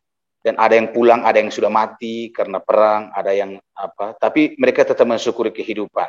Dan kehidupan itu tetap harus menjadi nilai kehidupan utama yang harus diutamakan daripada pendidikan formal atau. Jadi pendidikan, kehidupan anak, nilai kehidupan guru, kesehatan para formator di seminari itu harus ditempatkan yang sebagai yang pertama. Dan justru di tengah situasi sulit begini, itu bisa saja lahir orang-orang hebat ya. Kalau kita baca buku-buku dari para teolog besar abad 20 itu, umumnya mereka itu adalah produk pasca perang. Orang generasi yang lahir atau pernah mengalami perang, baik perang dunia pertama maupun perang dunia kedua. Jadi situasi sulit itu juga membentuk karakter para peserta didik, dan biasanya setelah perang itu, setelah masa tidak ada pendidikan seperti sekarang ini, anak-anak itu ya seperti yang dialami oleh Ratzinger itu dia kembali dengan kelaparan intelektual dan kehausan intelektual yang begitu tinggi untuk dia menikmati buku-buku, dan mereka lahirlah banyak teolog. Jadi teolog kita di abad 20 itu umumnya itu orang-orang yang pernah mengalami perang, dan mereka punya teori-teori itu adalah refleksi mereka tentang perang. Jadi kita harus yakin juga bahwa generasi yang lahir setelah pandemi ini juga mereka punya refleksi juga akan bagus, dan mereka akan melihat kehidupan ini dengan refleksi yang lebih bernas dan bisa menghasilkan banyak pemikiran bermutu untuk generasi yang selanjutnya. Jadi itu sehingga kita tetap membangun optimisme dan semoga para romo di seminari tetap dan para guru tetap punya harapan untuk tetap bertahan menjaga api pendidikan ini. Juga untuk semua saja para pendidik yang ada di masyarakat atau di negara Indonesia supaya hal-hal baik yang tadi sudah ditekankan oleh Romo Dino, itu bahwa tetap membangun kolaborasi kerjasama dengan stakeholder yang pastor proki, dan juga kalau di orang yang kalau kita bayangkan yang bukan di seminari, ya kita harapkan supaya para guru juga yang di sekolah luar itu di kampung-kampung mereka juga tetap membangun kerjasama dengan lurah, dengan RT untuk juga mengawasi bagaimana situasi belajar anak di rumah selain orang tua. Jadi kerjasama dengan stakeholder ini penting karena tanggung jawab pendidikan, tanggung jawab menjaga api pendidikan ini adalah tanggung jawab global, tanggung jawab kita semua, siapapun, entah untuk di level seminari maupun untuk sekolah-sekolah yang tidak termasuk dalam wewenang kita, wewenang hierarkis gereja seperti itu. Jadi itu mungkin komentar saya terhadap pemaparan. Terima kasih, sangat bagus masukannya dari ketiga masukan-masukan dari para pemateri yang sudah menyiapkan materi dengan sangat bagus. Terima kasih. Saya kembali. Terima kasih RD Pedro untuk 1-2 poin penting yang menjadi catatan untuk kita. Bersama pegang fleksibilitas dan ketaatan di tengah situasi pandemi seperti ini menjadi, saya kira, kata kunci yang juga penting untuk kita pegang bersama. Lalu kerjasama pastoral untuk mengkritisi apa yang menjadi pengalaman dan catatan kritis juga tadi dari RD Kisama terhadap pengalaman kerja pastoral saksemen kakak Zois di Langa, Joku Boys. Oke, ya, hal juga yang menjadi pemantik diskusi untuk kita tentang Muspas Uskup Agung ND yang ke-8 itu yang sudah coba diganggu RD Aries tadi, itu dilakukan di TPAPT. Saya kira di sini ada Kakak Romo Renald Ae, saya kira ini cukup mengerti bagaimana mengatur strategi untuk bisa mengantisipasi muswas pastoral secara virtual seandainya itu bisa dilaksanakan untuk kita. Atau mungkin tanggapan dari RD Aries, RD Joyce, dan RD Dino, pemateri tentang hal-hal yang sudah disampaikan. Silakan RD Aries. Baik, dari saya menyangkut dengan Muspas itu, ketika kita berjuang untuk memulai dari tingkat TPAPT dengan maksud bahwa kita tidak bisa melakukan kegiatan itu dalam jumlah yang besar dengan di satu tempat yang terpusat dengan pembatasan-pembatasan yang sedang kita jalani saat ini. Jadi menurut saya itu di TPAPT itu paling pas tempat berkumpul kita, karena satu TPAPT itu hanya 4-5 paroki. Ya, mungkin dengan jumlahnya itu yang sedikit, kita bisa berkumpul di salah satu tempat yang menjadi bagian dari TPAPT itu. Dengan itu, mungkin bisa dari setiap TPAPT itu, setiap pergumulan untuk satu isu pastoral, mungkin bisa berpindah-pindah tempat. Dari paroki yang satu ke paroki yang lain. Yang menjadi penanggung jawab. Dengan itu juga mengurangi beban biaya untuk pertemuan kita. Ya. Lalu yang berikut, dari hasil-hasil pertemuan itu, kita bisa kumpulkan ke tim pastoral yang berada di tingkat kevikepan. Ketika semua sudah disatukan di tingkat kevikepan, di sana digodok lagi, dilihat lagi, dibaca kembali, kira-kira apa yang mau disampaikan, pesan-pesan dari pertemuan pastoral setiap TPAPT itu, dengan setiap persoalan pastoralnya masing-masing. Dari situ, kita maju lagi satu langkah ke komisi, karena komisi itu berada di tingkat keuskupan. Jadi mungkin di situ bersama dengan anggota-anggota tim pastoral komisi, dengan orang-orang yang dianggap memiliki keahlian khusus untuk menangani hal-hal pastoral itu, ketika duduk bersama itu kita bisa menemukan strategi baru, pola pastoral baru untuk menjawab apa yang menjadi kerinduan, apa yang menjadi kebutuhan umat di setiap paroki itu. Ya.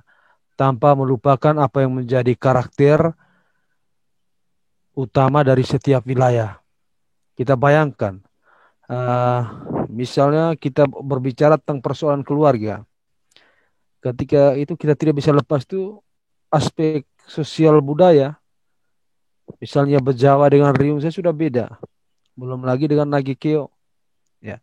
Ada banyak hal yang mungkin selama ini kita lupa, yaitu soal karakteristik wilayah dalam menjawab setiap persoalan pastoral kita, istimewa untuk yang bagian persoalan keluarga. Ya. Itu saja dari saya, masukan itu mungkin bisa kita diskusikan lagi. Terima kasih. Terima kasih RD Aris. Kita ke RD Joyce dulu. Baik, terima kasih. Ya, molo. Ya. Baik, terima kasih untuk beberapa tanggapan dan masukan. Memang tadi seperti Romo Engki sama menyampaikan, misalnya dari segi bantuan perhatian pemerintah, sejak masanya Bupati Marianus, di Ngada ini sudah ada perhatian atau dana pos khusus untuk pembangunan rumah-rumah ibadah.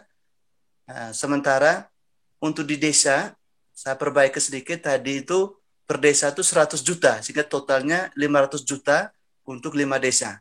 Dalam bentuk material, waktu itu memang ada peraturan bupati yang membuka ruang untuk boleh menggunakan dana desa. Lalu kemudian ya kami komunikasi dengan 5 desa, lalu ya dalam Musrembang Des itu menjadi P1 untuk bantu gereja di 2019. Sementara semangat memberi umat, kalau kita melihat, kalau saya sejauh selama ini, umat menuntut dari saya atau pastor itu transparansi. Mereka bilang, Romo tunjuk dulu bukti baru kami beri. Maka itu proses awal itu setelah ada uang sedikit itu kami langsung mulai fondasi. Setelah itu proses berjalan, lalu sambil bekerja saya juga minta terus. Akhirnya mereka juga beri terus sampai dengan hari ini.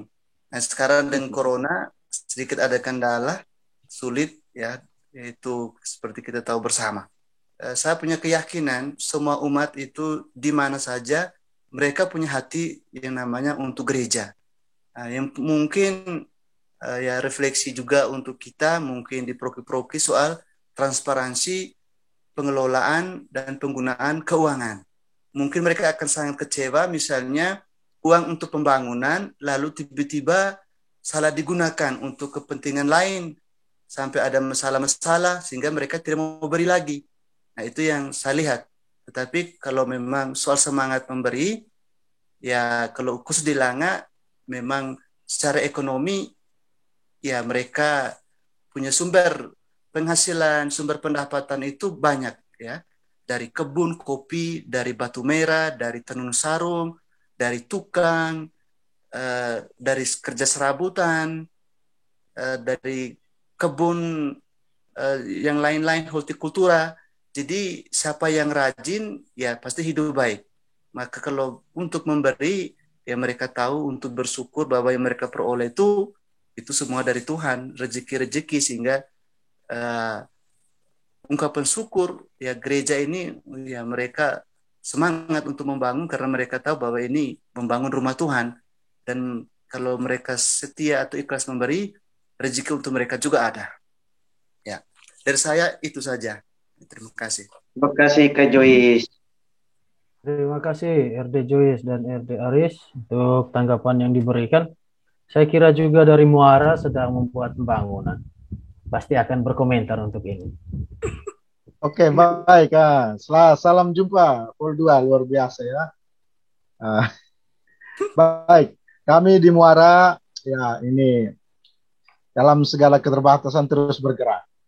Dia metodenya cash and flow. Sejauh ada uang, kita bergerak.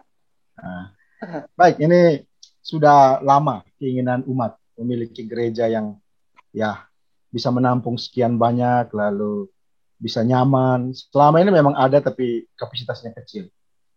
Memang tantangan terberat itu pembangunan di masa pandemi COVID. Sejak Maret 2020 kita terbatas, ada PPKM sekarang ini, tidak ada lagi misa, dan ya itu. Di sini 95% itu uang umat. Ya, 5%-nya itu ada sumbangan dari pemerintah berupa dana hibah sosial. Kebetulan Paroki Maurole menjadi prioritas di tahun 2020. Kami dapat 200 juta dari Pemda. Pelaporannya juga dibuat dengan baik. Dan ini sebagai rangsangan untuk dari pemerintah daerah untuk karya pembangunan. Memang masih panjang. Kita targetnya ini 2024, tapi kelihatan multi years. Baik. Saya suka paparan dari pembicara dua ya, Haji Will Smith itu, William Bertol, hidup mati pastoral sakramen. Mungkin kita bisa omong sedikit, apa yang kita bisa buat dalam situasi ini.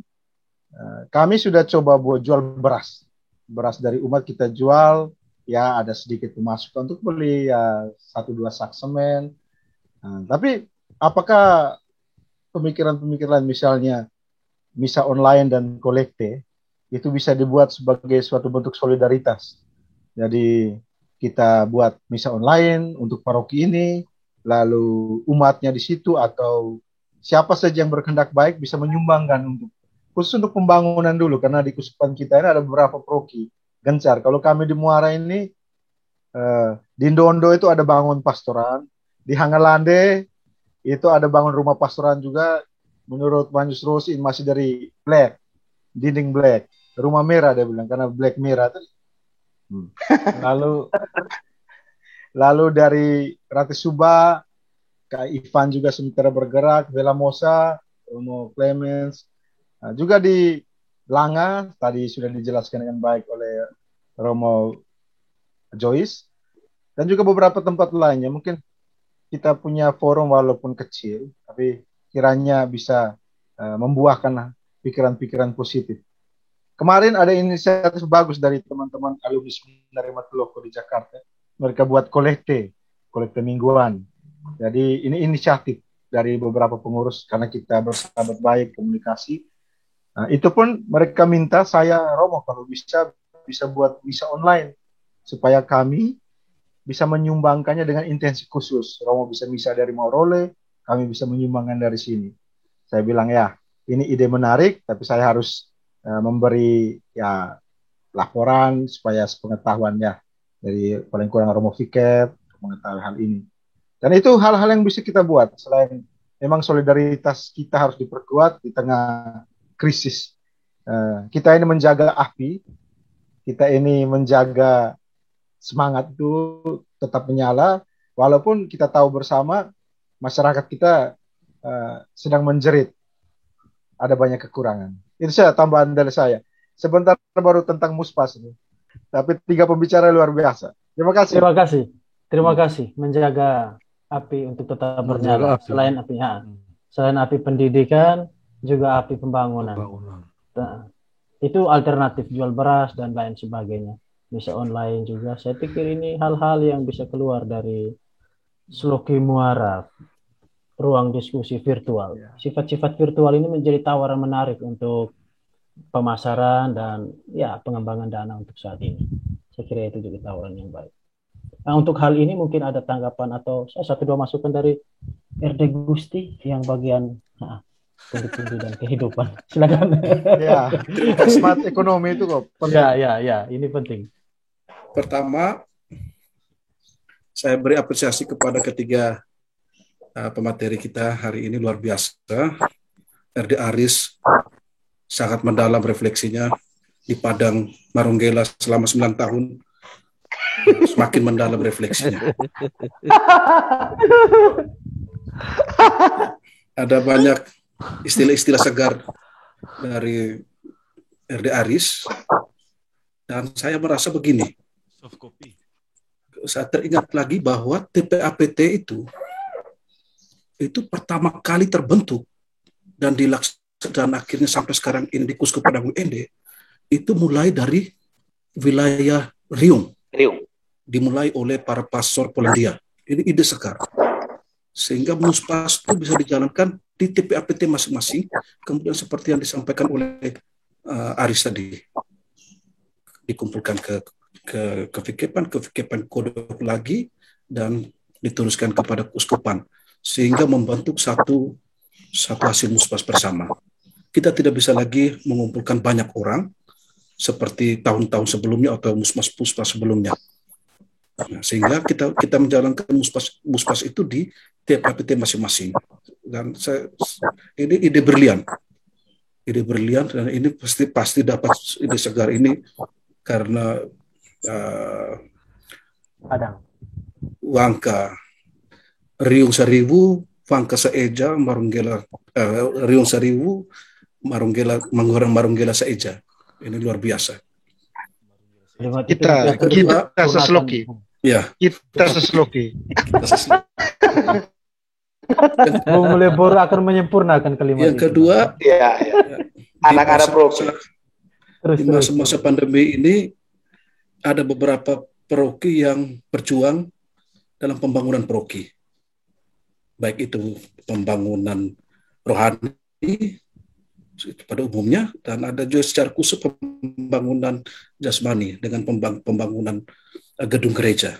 Ya, yang saat ini kita tahu bersama ada Joyce di Langa dan teman Josal.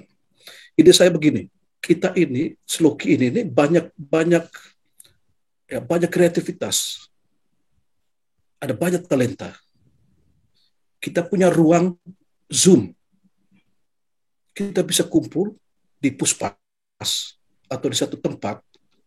Ya, kita buka Zoom setiap bulan atau sebulan sekali atau dua minggu sekali. Ya, ada teman-teman yang punya bakat nyanyi, yang bisa bermain band, bernyanyi menghibur umat. Umat sekarang kita ini butuh hiburan. Bukan hanya kita saja, tapi umat butuh hiburan. Kita nyanyi untuk mereka. Kita buat kisah atau drama kecil untuk 10 menit, dibuat demikian, tapi yang menarik.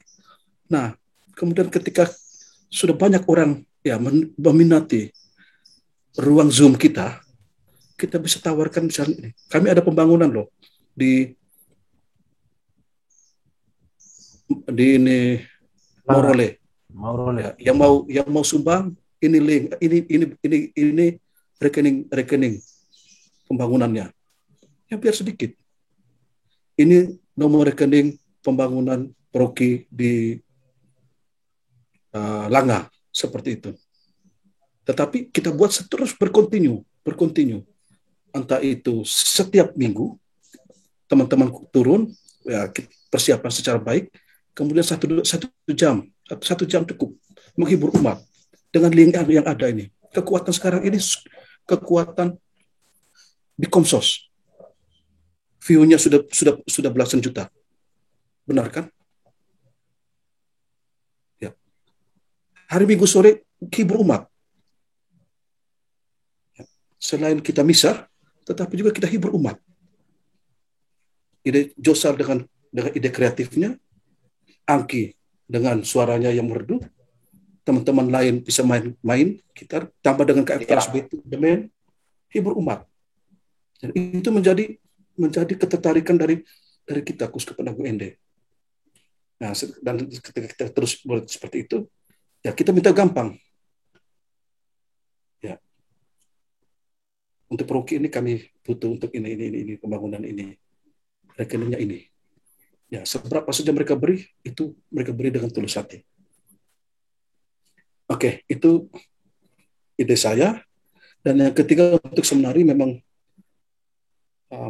pada masa seperti saat ini, paroki menjadi paroki dan keluarga sebagai bagian dari pendidikan seminari tetap dipertahankan seperti yang saya dikatakan tadi bahwa kehidupan itu nilai yang tidak bisa diukur. Kehidupan itu sangat penting dan kehidupan itu dari masa-masa saat ini dan generasi yang ada di pendidikan seminari ini pasti generasi yang luar biasa. Nah, itu saja dari saya. Sekian dan terima kasih. Terima kasih RD Gusti dari Pulau Mas, Jakarta. Oh ya, satu lagi. Oh ya, silakan. Satu lagi. Ya, tadi awal sebelum kita mulai itu, saya lihat di chat, Bung Malioboro sempat chat. Ya, ketika ditanya berapa jumlah pembangunan di Langas, 10M. Ya langsung besar sekali. Ya, pertanyaan saya satu, bagaimana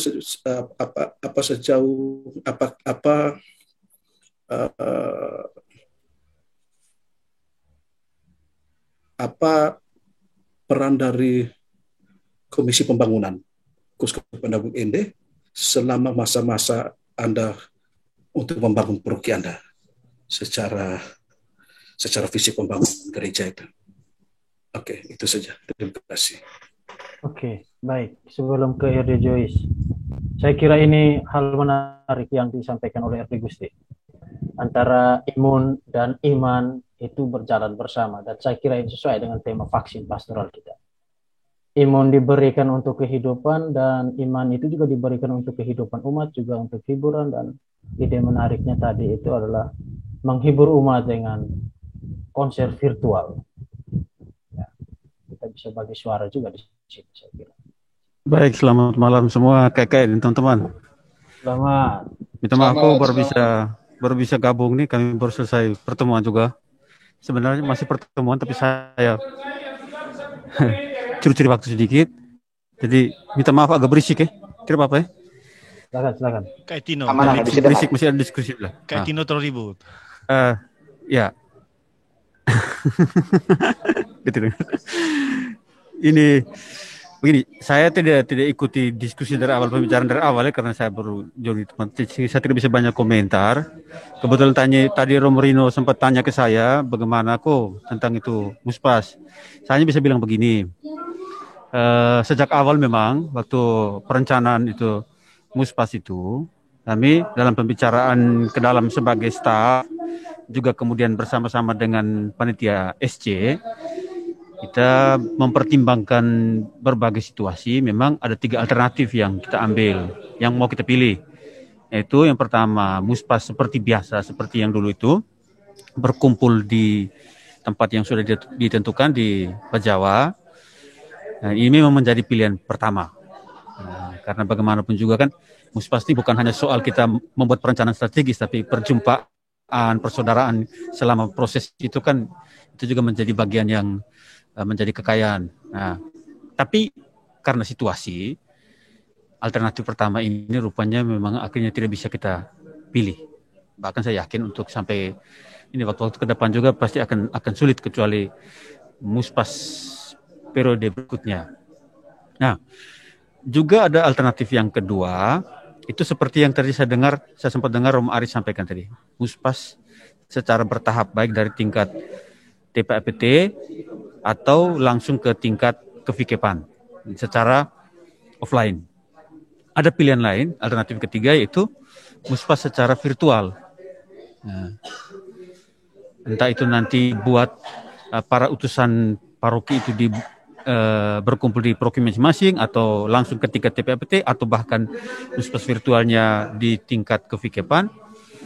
Itu memang sudah juga jadi pertimbangan, tapi sejak Bapak Uskup keluarkan SK pembatasan pelayanan itu, memang kemudian secara ke dalam staf Puspas kami belum ada pembicaraan lagi tentang itu, yang pembicaraan resmi ya, artinya pertemuan sebagai seluruh staf dan bahkan mengundang SC atau bersama dengan OC itu belum ada. Tapi pembicaraan lepas-lepas itu yang saya sempat tangkap, dengar, atau juga ikut di dalamnya itu, memang rupanya pilihan paling mungkin ialah kita pilih yang bertahap itu. Nah, belum sampai ke pilihan apakah nanti virtual atau offline, tapi yang pasti sepertinya nanti akan dilaksanakan bertahap di tingkat TPAPT atau di kevikepan juga belum ada. Nanti kita tunggu saja perkembangan selanjutnya. Kita berharap tentu saja situasi ini akan terus makin lama makin baik, supaya kita bisa juga menjalankan proses Muspas, karena ini kan perencanaan strategis itu. Saya kira itu saja dari saya. Terima kasih. Terima kasih RD Renal untuk tanggapannya. Saya kira RD Aris akan membawa pulang pesan ini ke Padang.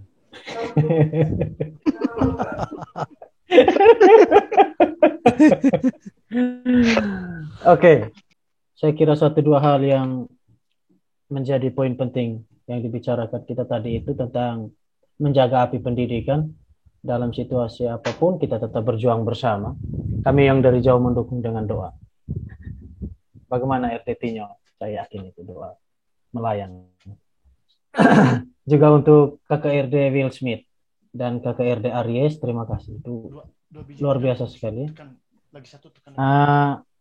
Hal yang menarik dari vaksin pastoral ini, kita berada pada posisi yang tidak gampang sekarang, tetapi bukan berarti tidak mungkin untuk kita tetap bertahan memberikan pelayanan pastoral. Nasihat yang coba ditawarkan, dianjurkan oleh RD Aris tadi, tetap diperuki, karena itu menjadi tugas kita untuk merayakan Ekaristi setiap hari, setiap saat. Itu hiburan iman, sekaligus imun untuk jiwa kalau seandainya ada umat yang butuhkan untuk pelayanan kita.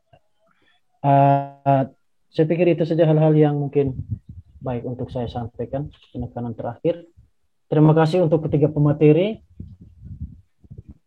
KKRD Aries Guru, KKRD Nong Dino, oh ya, nama sudah kembali ke asal, dan KKRD Will Smith. Salam untuk semua peserta yang sudah hadir. Tetap sehat, pakai masker, jaga jarak, protokol kesehatan itu penting. Oke, terima kasih, selamat malam, selamat siang, selamat sore untuk kita semua. Saya kembalikan ke MC RD Beni Raffi. Oke, terima kasih untuk para speakers, pemateri, moderator, Kakak Romo Aris, Guru, Kakak Romo Joyce, dan Kakak Romo Dino. Menarik sekali tema pembicaraan kita kali ini sehingga menggugah kita semua yang hadir. Semua obrolan kita, baik itu menyangkut refleksi pelaksanaan Muspas, pastoral saksemen, menjaga api pendidikan di tengah pandemi ini, mengantar kita untuk bersama-sama menggali harta yang terpendam, menemukan mutiara yang berharga, menggali gebrakan-gebrakan baru yang adalah vaksin pastoral, itu mensosialisasikannya dan tentunya menerapkannya sebagai bentuk cinta kasih kita kepada sesama di tengah pandemi ini dalam mewujudkan visi gereja Kuskupan Agung ini. Baik, sebelum saya mengakhiri diskusi virtual kita kali ini, mungkin ada penyampaian lanjutan dari Romo Josal atau mungkin dari Romo Pedro mungkin selaku pengurus Sloki KAI. Oh baik, saya duluan ya. Gini, tema-tema ini sangat menarik, luar biasa. Baik jalan digital lalu vaksin pastoral. Kita butuh agar pikiran-pikiran yang sudah kita temukan di sini itu bisa tersalurkan. Karena ada banyak umat juga yang kadang mereka tanya, Romo, mereka ngomong apa sih di dalam ini? Mendengar dan menyimak 2 jam itu juga kadang-kadang tidak cukup untuk mereka, menjenuhkan juga. Jadi mungkin ada yang mau buat tulisan-tulisan kecil, nah, hasil refleksi, hasil apapun dari pembicaraan kita bisa kemas itu, lalu kita bisa kirimkan ke Slok, sama-sama lihat, lalu kita coba kirim ke beberapa media online supaya mereka juga kita gunakan sebagai corong kita untuk menyuarakan apa yang kita perbincangkan di sini. Apa yang kita perbincangkan di sini ya. Jadi untuk ada yang mungkin mau membuat tulisan, refleksi, apa itu bisa dikumpulkan dan juga bisa kita lihat bersama dan di-upload, dibagi, share ke media online. Oke, terima kasih untuk Kakak Romo Pedro dan Kakak Romo Josal untuk masukannya untuk kegiatan kita berikutnya. Kita sudah sampai di penghujung acara dan kita bisa menutupnya. Sekali lagi saya mengucapkan terima kasih untuk semua para imam yang sudah berjuang cari sinyal dan mau bergabung dalam Sloki KAI ini. Susah juga cari sinyal ini supaya bisa bergabung bersama. Combo. Di gedung SD ku. Pombo itu berat. Pombo. Habis itu kayak Will Smith di balkon baru ya. Kayak asbal balik. Mantap. Senang bisa melihat wajah cerah dari kakak-kakak Romo semua, dari teman-teman Romo semua, walaupun kita tidak pernah bertemu secara langsung. Tetapi melalui obrolan virtual ini, paling tidak ada semangat juga yang tumbuh di dalam kami semua, aji Romo. Amin. Oke, kiranya Sloki KAI ini senantiasa mengingatkan kita untuk bersolidar di antar kita dalam bentuk ide, gagasan, pengalaman, ataupun gebrakan-gebrakan baru, dengan tetap memperhatikan fleksibilitas dan ketaatan. RD Aco dan RD Egi. Kita menutup rangkaian obrolan kita ini dengan doa. Mari kita siapkan diri untuk berdoa. Dalam nama Bapa dan Putra dan Roh Kudus. Amin. Allah Bapa dalam surga, terima kasih untuk penyertaan melalui Roh Kudus yang kami terima dalam kegiatan ini. Terima kasih untuk kesempatan yang berahmat ini, karena kami boleh saling menguatkan, saling mengingatkan, dan saling meneguhkan dalam ide-ide dan pengalaman berpastoral. Kami mohon kepadamu kiranya Engkau mendampingi kami dalam kegiatan pastoral kami di tengah pandemi ini. Jauhkan kami semua, para imammu dan umatmu sekalian, dari wabah virus corona yang kian hari kian ganas. Berikan kami kesehatan agar mampu beraktivitas, menjalankan tugas pelayanan kami di tempat kami masing-masing dengan baik. Dan kami juga berdoa, kiranya Engkau memberikan keselamatan kekal bagi semua mereka yang meninggal akibat virus corona. Demi Kristus Tuhan dan pengantara kami. Amin. Amin. Bapa dan Putra dan Roh Kudus. Amin. Dengan demikian saya RD Beni Jata selaku MC kita kali ini pamit dari hadapan kita sekalian. Stay safe, stay healthy. Demikian kata MC sebelumnya. Jadi saya ikut saja. Next time. MC sebelumnya masih pamit mandi. Oke, selamat malam. Sudah ada terima kasih. Oke. Karis. Ada undangan baru. Ada undangan baru, kan? Ada undangan baru.